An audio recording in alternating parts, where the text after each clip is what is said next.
할렐루야. 오늘은 부활주일입니다. 우리 오늘 부활주일을 맞이해서 특별히 우리 사도행전 2장 32절의 말씀을 가지고 부활의 증인이라는 말씀 제목으로 하나님 말씀 전하도록 하겠습니다. 여러분들 전도 한 번쯤은 해보셨죠? 안 해보셨으면 한 번쯤 해보세요. 전도할 때 그러면 우리 보통 뭐라고 얘기를 하나요? 하나님이 당신을 사랑하십니다. 사랑에 대해서 이렇게 이야기를 하거나 아니면 예수님이 당신을 위해 죽으셨어요 하면서 십자가의 희생 이런 거에 대해서 이야기를 하면서 전도를 해요. 전도할 때는 이제 복음을 전하는 거예요. 그래서 복음은 말 그대로 굿뉴스, 복된 소식이라고 합니다. 그러면 사실 성경에서 제일 복된 소식은 뭡니까? 뭐예요? 네, 부활이죠. 예수님 다시 사셨습니다. 할렐루야! 이게 제일 큰 복된 기쁨의 소식이죠. 그런데 그러니까 제가 처음 말한 것처럼 전도할 때 여러분들 혹시 그렇게 전도하신 분 계세요? 예수님이 부활하셨습니다. 다시 사셨습니다. 그러니 당신도 다시 살 테니까 교회 나오세요. 생각해보면 이렇게 전도한 적이 있어요, 없어요? 거의 없을 거. 손 들어봐요. 없을 겁니다. 왜 그럴까요? 부활은 아무도 경험해 보지 못한 미지의 영역의 이야기이기 때문에 그래요. 그래서 사람들이 쉽게 수용하고 받아들이지 못할 거라 우리가 지레짐작을 하고 있기 때문에 그럽니다. 사실 십자가와 같은 그런 어떤 거룩한 희생에 대한 스토리들 이런 거는 감동이 있잖아요. 그렇죠? 우리의 삶에도 가끔 그렇게 어떻게 많은 사람들을 위해서 막 예를 들면 뭐 소방관 하시는 분들 희생을 해서 많은 사람들을 살리고 그분은 돌아가 죽고 막 이러면 막 다들 막 울컥하고 막 감동하고 막 이렇게 하잖아요. 영웅적인 그런 히스토리 이런 거. 그러니까 이제 십자가 이야기 이거는 이야기하기가 좋단 말이에요. 그런데 반면 부활은 달라요. 우리가 사는 현재의 세상에서 부활을 설명하기란 도출해내기란 이거 방법이 없습니다. 왜냐하면 우리 모두가 잘 알고 있듯이 우리 사람의 모든 생의 끝과 마지막은 죽음으로 끝나기 때문에 그래요.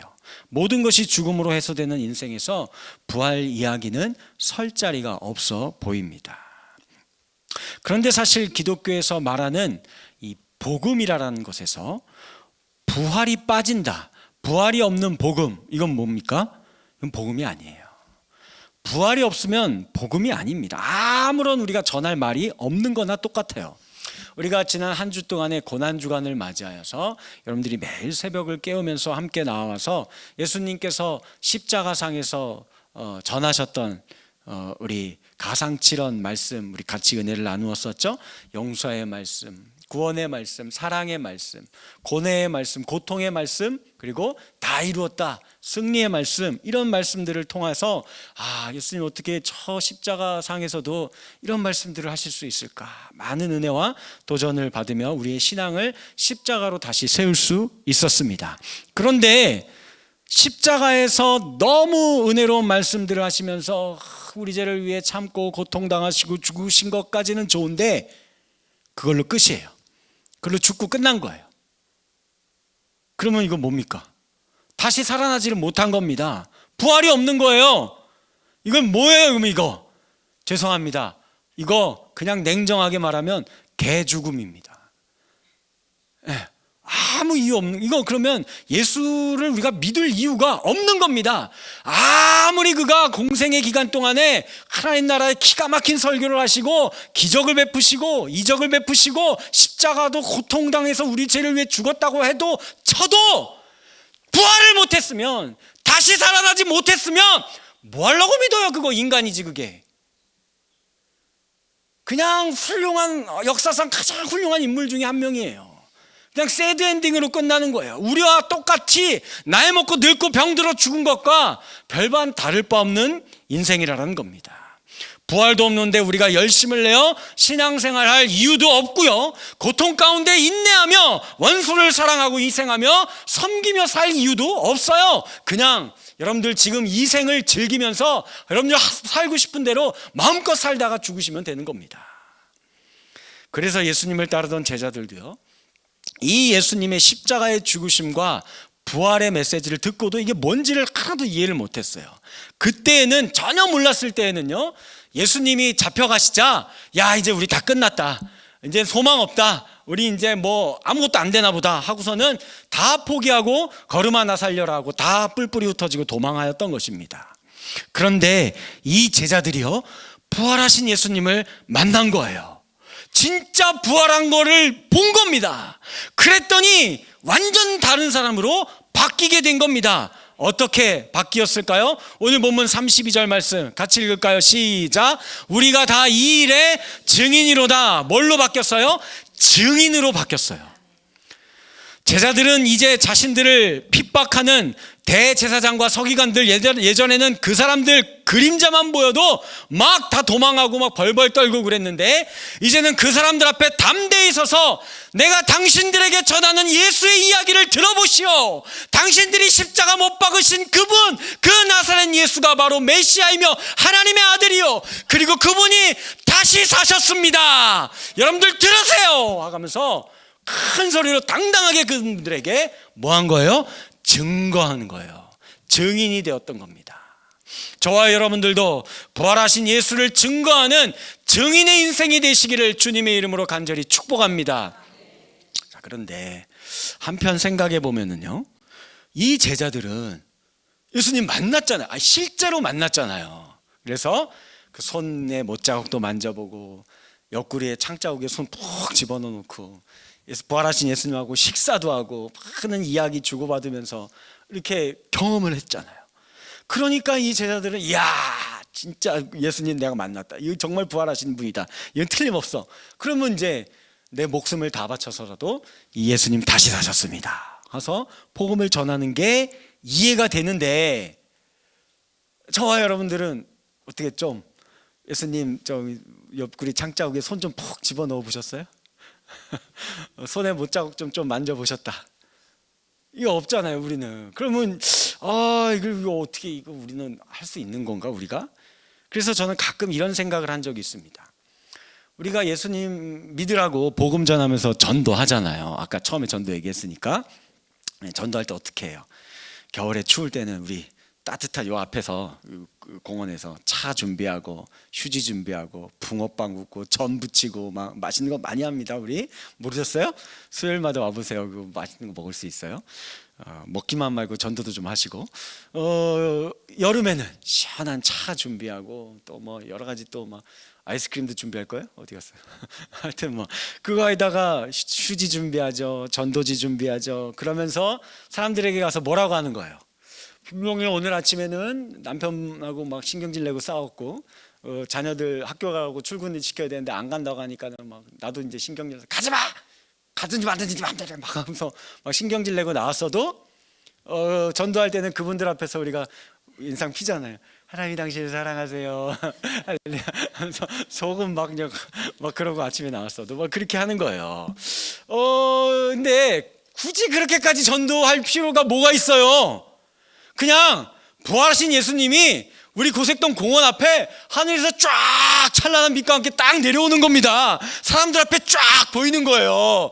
그러면 뭐 우리가 뭐 그런 짓 안 해도 그냥 야 이러면서 진짜 믿어야겠다 하고 막 그렇게 할 거 아니겠느냐라는 거예요.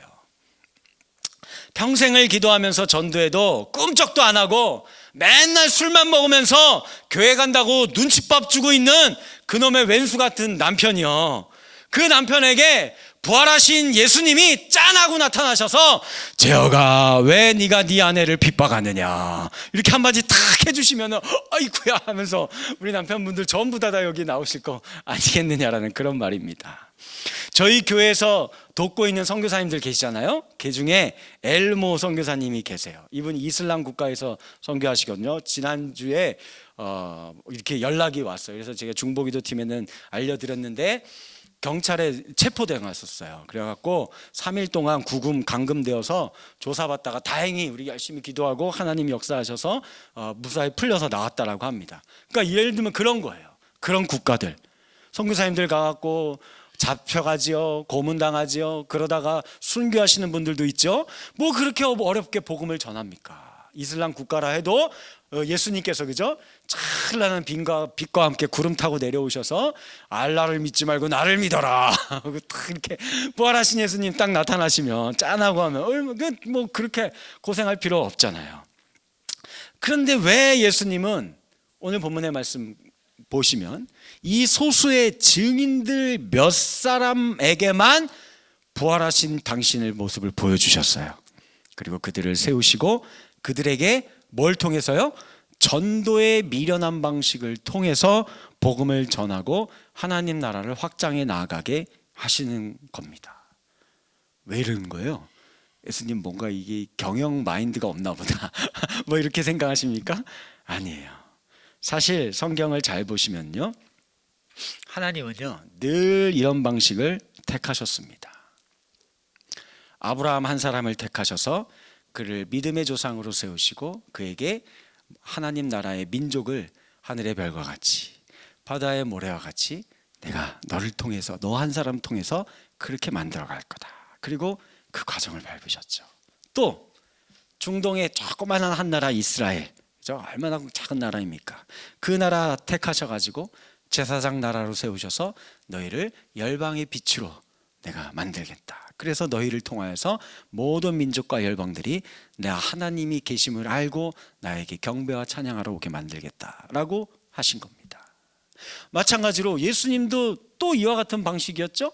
예수님이 제자들, 사도들 12명 택하고 그리고 약 300여 명의 제자들에게만 부활하신 예수님의 모습을 보여주시고 그들을 증인으로 세우시사 뭐라고 했어요? 너희가 예루살렘과 온 유대와 사마리아와 땅끝까지 이르러 뭐가 되라고요? 증인이 되라. 복음 전해라. 내가 이 방법으로 할 거야. 하나님 나라 세우는 거, 교회 세우는 거 이 방법이야 라고 이야기를 하십니다. 예수님 사회 가실 때 한번 생각을 해봤어요. 예수님 그 유대 땅에 있는 그 몇몇 사람들만 병자 고치고 귀신 고치고 한 3명 정도 죽었다가 살린 사람 있고 뭐 이렇게밖에 안 하셨잖아요. 근데 그게 아니라 예수님이 만약에 전 세계에 있는 사람들 다 병자 싹 다 고쳐버리고 모든 귀신 다 물리쳐서 그냥 무적행에 처박아 넣어버리시고, 그죠? 그리고 그냥 영광스러운 그 하늘의 천군 천사를 막 호령해갖고 전 세계 사람들이 다 보게 만드는 거예요. 그러면 어때요? 예수님 안 믿을 사람이 있어요, 없어요? 다 믿을 것 같죠? 정말 그럴 것 같아요? 성경을 보십시오. 성경을 보세요. 가만히 생각해 보면 그렇게 했던 경우들이 몇 번 있었습니다. 그런데 그 결과가 어땠을까요? 전혀 효과가 없었습니다. 전혀 효과가 없었어요. 출애굽한 이스라엘 백성들에게 시내산에 역사상 최초예요. 하나님이 직접 현현하셨습니다. 물론 그 뒷모습만 보여주셨지만 영광 중에 이 땅 가운데 내려오셨어요. 이스라엘 백성들이 벌벌 떨면서 아무도 고개를 못 들고 그 하나님의 음성을 들으면서 하나님의 현현하신 모습을 배웠어요. 그러면 어떻게 될 것 같아요? 저와 여러분들 전부 다 이스라엘 백성들 다 하나님 잘 믿을 것 같죠? 그때 뭐 했어요? 백성들 그 밑에서 금송아지로 우상 만들고 술 마시고 춤추고 우상에게 예배하고 있었어요. 광야 40년 동안 하나님께서 낮에는 구름 기둥으로 밤에는 구름 기둥으로 매일같이 그들과 동행하면서 그들과 함께 하셨죠. 그러면 그들의 신앙이 얼마나 좋아질 것 같아요? 좋아졌어요? 틈만 나면 하나님 당신 때문입니다 원망하고 불평하고 불신하면서 나 못 믿겠다고 우리 다시 애굽으로 돌아갈래 뭐 이런 소리만 맨날 했습니다. 또 갈멜산에서 엘리야가 850명의 거짓 선지자들이 모여있고 그 거짓 선지자들 850명과 엘리야가 대결을 하고 있는데 백성들이 삥 둘러서 그거 다 보고 있었습니다. 그때 하늘에서 불이 내려와 갖고 제단을 불사르고 이 모든 거짓 선지자들을 다 죽였어요. 다 심판했습니다. 그 모습을 백성들이 딱 봤으면 야훼 하나님이 진짜구나. 이 그동안 우리 속아갖고 바알, 아세라 이거 다 가짜고 나무떼기고 돌멩이에 불과했던 것들이구나. 집에 가가지고 그 모든 산당들 다 때려 부시고 그리고 하나님만 숭배했을까요? 하나님만 경배했을까요? 아니에요.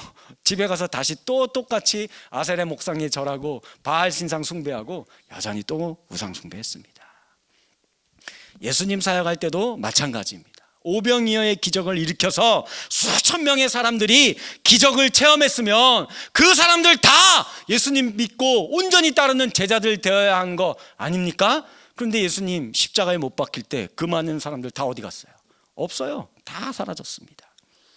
이렇게 현상에 집착하면서 기적과 이적을 보면서 피상적으로만 따르는 사람들, 그냥 열광적인 광신도의 모습만을 보이는 사람들, 제가 일전에도 한번 주일 설교 때 말씀드렸죠.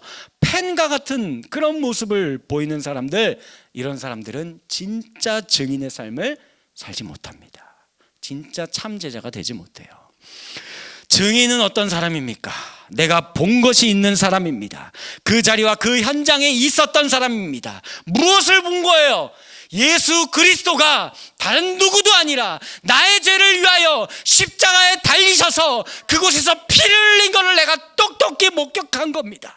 그리고 그런 나의 죄를 대신해서 죽으셨다가 다시 사셔서 그 생명이 나에게 침노하였음을 내가 목격한 거예요. 경험한 거예요. 만진 거예요. 그래서 내 삶이 변화되어서 하늘의 뜻을 이 땅 가운데 이루며 살려고 몸부림치며 살아가는 사람, 예수님을 통해 이전까지의 내 삶이 거짓되었다라는 것을 깨달아 온전히 주의 말씀 가운데 거듭난 새 삶을 살아가려고 하는 사람들, 이런 사람들이 바로 뭐예요?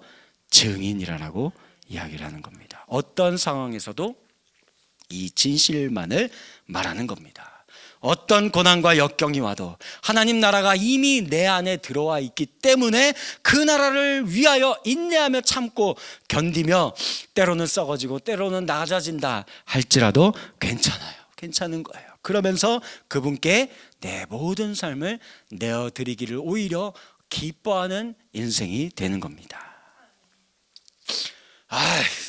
목사님, 그건 여기 지금 사도행전에 있는 요 제자들, 진짜 예수님 그렇게 만나고 경험하고 했던 제자들이나 아니면 당신 같은 목사나 선교사님들이나 이렇게 하나님 음성 듣고 막 소명, 내가 하나님 음성 들었을 것 같아요, 못 들었을 것 같아요. 소명 받은 뭐 이런 사람들이나 그거 하는 거 아닙니까? 아유, 우리까지 뭘 그렇게까지, 그건 아닌 거 아니에요? 고 생각하시나요 혹시? 고개를 끄덕거리시는 분들이 몇 분 계시네. 큰일 났네. 아니에요, 그거 아닙니다. 이제 제가 그거 얘기 드리려고 하는 거예요. 잘 생각해 보세요. 저와 여러분들도 이미 부활하신 예수님을 만나서 믿고 경험하며 살고 있는 분들이에요. 제가 이걸 이야기 드리려고 하는 겁니다. 여러분들이 어떻게 해서 예수님을 믿게 된 겁니까? 사도행전 5장 32절 말씀 우리 같이 한번 읽어볼까요? 사도행전 5장 32절 시작. 우리는 이 일의 증인이요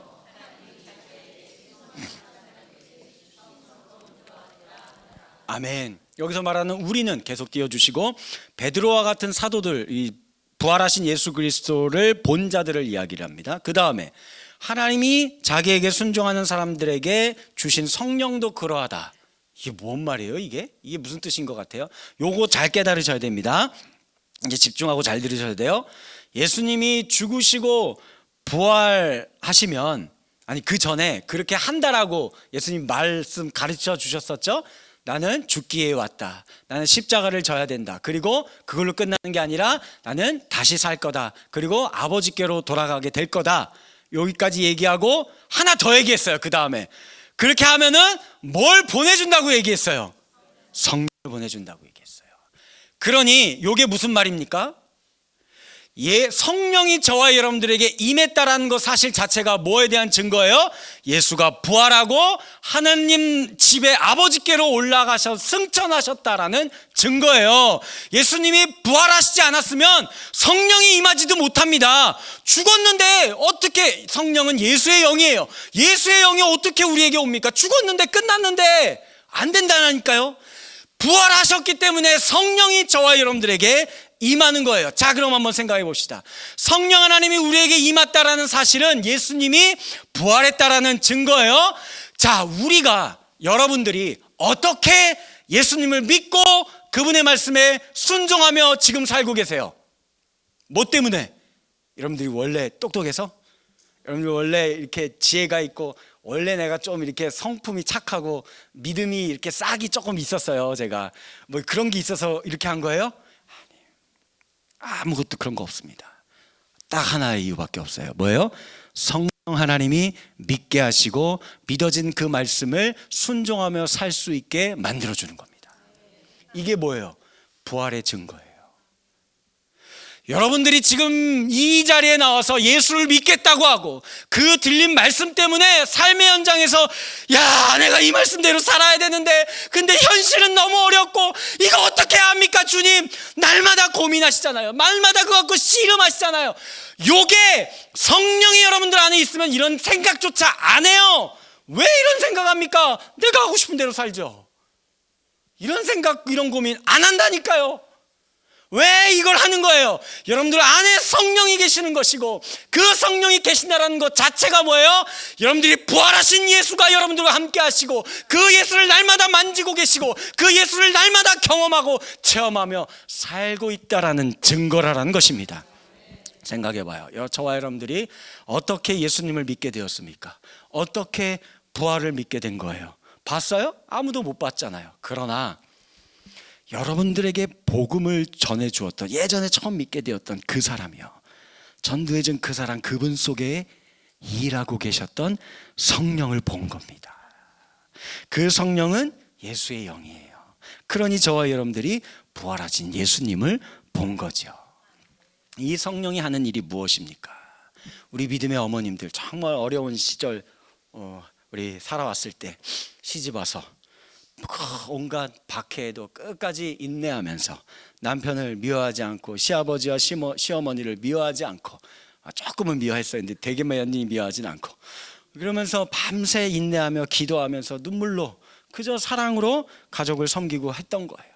그 모습이 1년 되고 10년 되고 20년 되고 30년 되고 하니까 가족이 그 모습을 보고 다 예수님께 돌아온 거잖아요. 불합리한 직장에서 온갖 편법이 난무해도 먼저 승진하려고 불의와 타협하지 아니하고 남의 일 다 찌찌작거리 하면서도 묵묵히 정직한 삶을 살아가는 겁니다.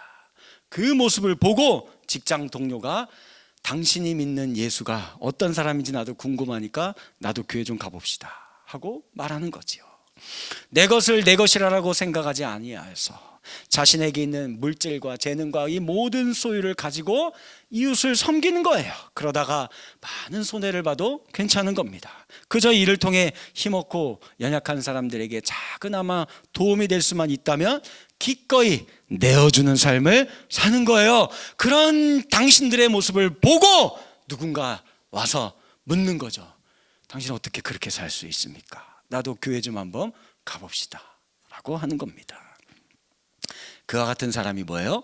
성령의 사람이요, 부활하신 예수가 그 안에 거하는 자요, 복음의 증인이라 라고 말씀하시는 거예요.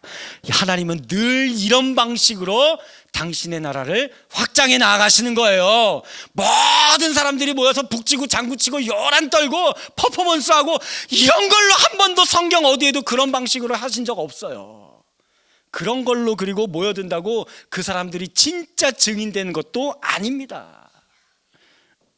우리가 읽지는 않았지만 우리 오늘 본문의 사도행전에 나오는 이 말씀 앞부분에 보면 한 사람의 샘플이 되는 인물이 등장합니다. 그게 누굴까요? 바로 다윗입니다. 오늘 본문 25절 말씀 같이 한번 읽어봅시다. 시작. 다윗이 그를 가리켜 이르되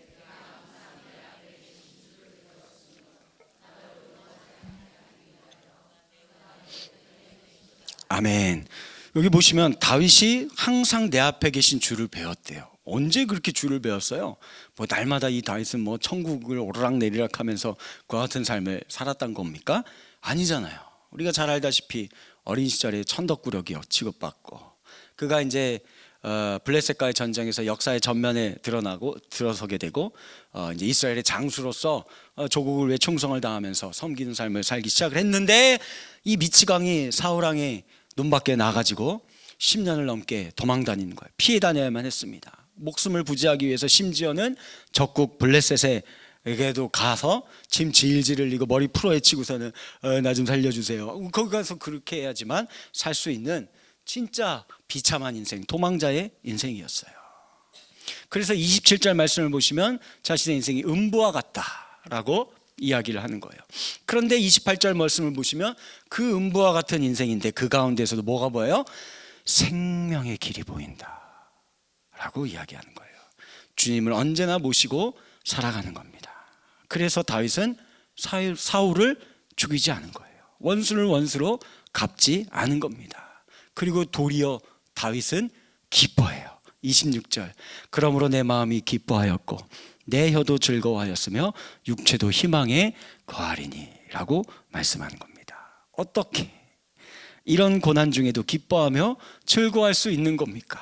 성령이 언제나 그 안에 함께 살아있었기 때문입니다. 부활의 능력이 그 안에 있었기 때문이에요. 이 확신과 믿음이 있었기 때문에 그는 그 음부와도 같은 고난의 순간에도 끝까지 인내하며 다시 일어나서 하나님 나라의 영광을 위하여서 달려갈 수 있었던 겁니다. 십자가에 달리신 예수님도 마찬가지입니다. 어떻게 그 모든 십자가의 고통을 인내하시면서까지 아버지 저들의 죄를 사하여 주시옵소서 라고 기도할 수 있었을까요?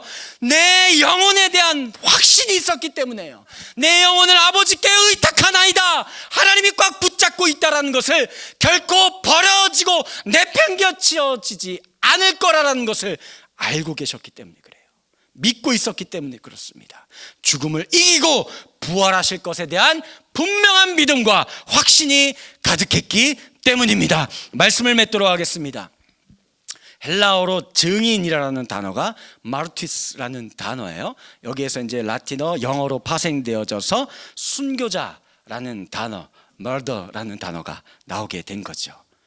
예수님의 제자들은 모두가 이제 증인의 삶을 살게 되었고 그로 인하여서 모두가 순교자가 되었습니다. 오늘 저와 여러분들도 부활하신 예수 그리스도의 증인이 되시기 바라겠습니다. 그리고 모두가 다 순교자가 되시기 바라겠습니다. 순교란 다른 것이 아닙니다. 부활하신 예수의 능력으로 내가 이전보다 더 사랑하며 용서하며 사는 것입니다. 부활하신 예수의 능력으로 제가 이전보다 더 섬기며 낮아지며 살아가는 겁니다. 부활하신 예수의 능력으로 내 것을 기꺼이 내어주는 자가 되는 인생을 살아가는 겁니다. 부활하신 예수의 능력으로 고난 중에도 참고 인내하며 도리어 기뻐하고 감사하며 찬양하며 이 예수가 다시 사셨습니다. 부활의 능력을 오늘 증거하며 사는 참 증인의 인생들 되어지기를 주님의 이름으로 간절히 축원합니다. 아멘.